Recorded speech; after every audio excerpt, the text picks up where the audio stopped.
So good morning student, स्वागत है आप सबका हमारे YouTube channel your Diksha education पे। आज हम लोग बीपीटी का प्रतिलोम देखेंगे, जिसमें हम सीखेंगे कि थेल्स प्रमेय का प्रतिलोम क्या होता है। और ये प्रश्न बोर्ड में पूछे जाते हैं। कुछ ऐसे प्रश्न हैं जो हर साल बोर्ड में आते हैं, जैसे थेल्स प्रमेय थी, इसको हम लोगों ने प्रमेय 6.1 के रूप में सिद्ध कर लिया था। आज हम उसका प्रतिलोम सीखेंगे, ठीक है।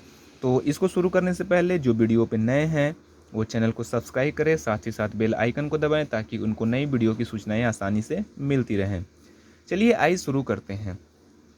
तो इसमें कह रहा है कि यदि एक रेखा किसी त्रिभुज की दो भुजाओं को एक ही अनुपात में विभाजित करे, तो देखिए हमने सबसे पहले एक त्रिभुज बना लिया, त्रिभुज ए बी सी, और इस पर एक रेखा डी ई है जो इस दोनों भुजाओं को यानी कि ए बी और ए सी को समान अनुपात में क्या कर रहा है, विभाजित कर रहा है, ठीक।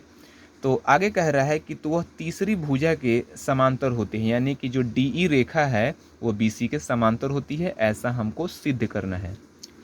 तो देखिए, जब तक आप वीडियो पूरा नहीं देखेंगे ये समझ में आने वाला नहीं है, तो आप वीडियो को पूरा देखें।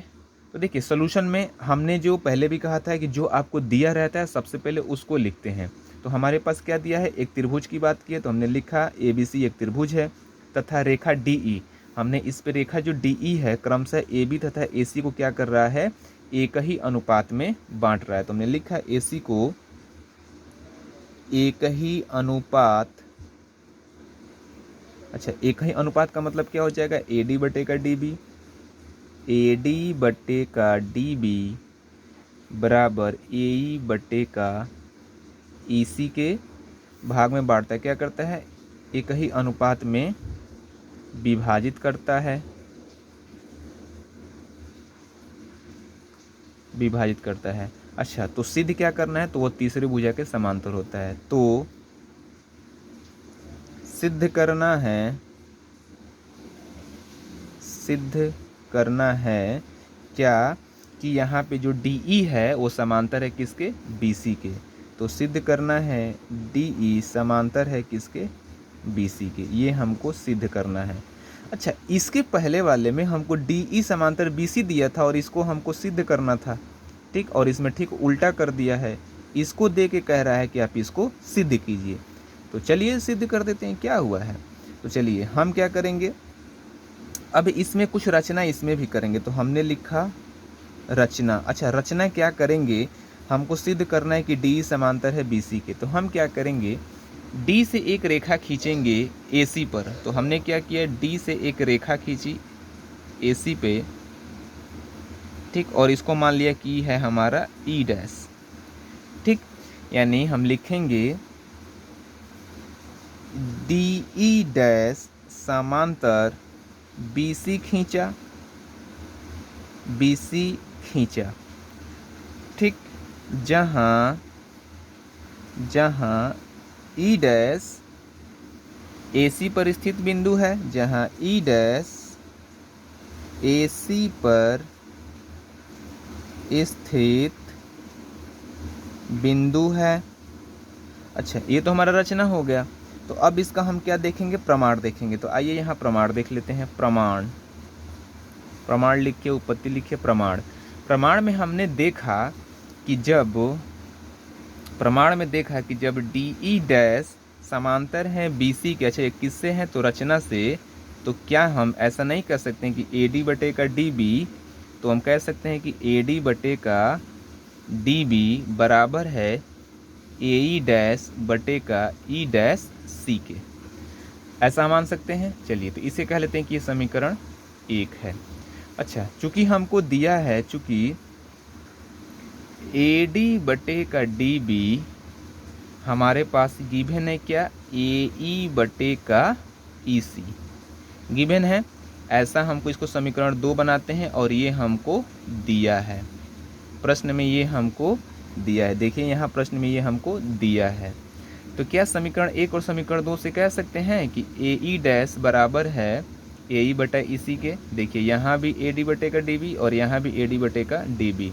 तो हम लिख सकते हैं समीकरण 1 तथा 2 से, समीकरण 1 तथा 2 से हम लिख सकते हैं कि ए ई डैश बटे का ई डैश सी बराबर हो जाएगा किसके, ए ई बटे का ई सी से।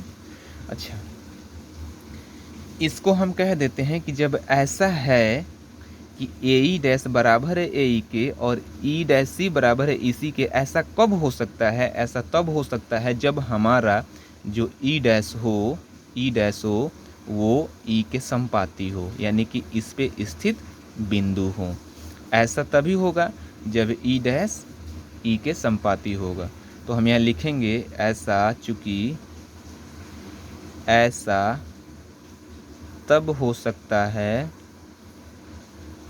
ऐसा तब हो सकता है जब ई डैश ई के संपाती हो। अच्छा, संपाती हो, तो जब ये संपाती हो जाएगा, तो जब संपाती हो जाएगा तो क्या हम ये नहीं कह सकते हैं कि जो हमारे यहाँ पे डी ई डैश है वो बराबर हो जाएगा डी ई के। तो ऐसा हम कह सकते हैं, संपाती हो तब हमारा यहाँ डी ई डैश बराबर हो जाएगा किसके, ये हमारे पास बराबर हो जाएगा किसके, डी ई के, क्योंकि ये क्या है, संपाती है। अच्छा, जब ये बराबर हो गया तो हम कह सकते हैं कि अतः हम कह सकते हैं कि जो हमारा डी ई है वो किसके समांतर हो जाएगा, बी सी के। अच्छा, ये जो रचना था इसको यदि हम मान लें तो आप लिख सकते हैं कि अतः जो डी ई हो जाएगा वो समांतर हो जाएगा किसके, बी सी के। क्यों, क्योंकि जब ई डैश ई के समांतर है तो हम कह सकते हैं कि डी ई भी समांतर हो जाएगा बी सी के। और यही हमको क्या करना था, प्रूफ करना था। तो देखिए कितना आसान था। सबसे पहले हमने कुछ नहीं किया, जैसा दिया था वैसा किया, एक रचना कर लिया कि एक ई डैश ए सी पर स्थित बिंदु बना दिया है, ठीक है। और इसके बाद हमने इसके अकॉर्डिंग यहाँ थेल्स प्रमेय का यूज कर लिया है। देख लीजिए, यहाँ हमने थेल्स प्रमेय से कर दिया है कि ये थेल्स प्रमेय से हमारा क्या है, थेल्स प्रमेय से ऐसा हो सकता है। तो जब ऐसा हो जाएगा, ऐसा हमको दिया है, तो दोनों आपस में बराबर हो जाएंगे। तो जब ये दोनों आपस में बराबर होंगे तो ये तभी संभव होगा जब हमारा ई डैश ई के संपाती हो। और जब ई डैश ई के संपाती होगा तो हम कह सकते हैं कि डी बराबर है डी के।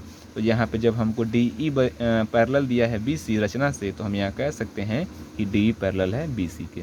और यही हमको क्या करना था, यहाँ से प्रूफ करना था, ठीक है। तो चलिए अगले वीडियो में मिलेंगे। अब प्रश्नावली 6.2 से, और उसमें के सारे प्रश्नों को हल किया जाएगा। और जैसे जैसे नए नए प्रमेय आएंगे वैसे वैसे आपको सिखाया जाएगा। तब तक बने रहिए और दीक्षा एजुकेशन के साथ। धन्यवाद दोस्तों।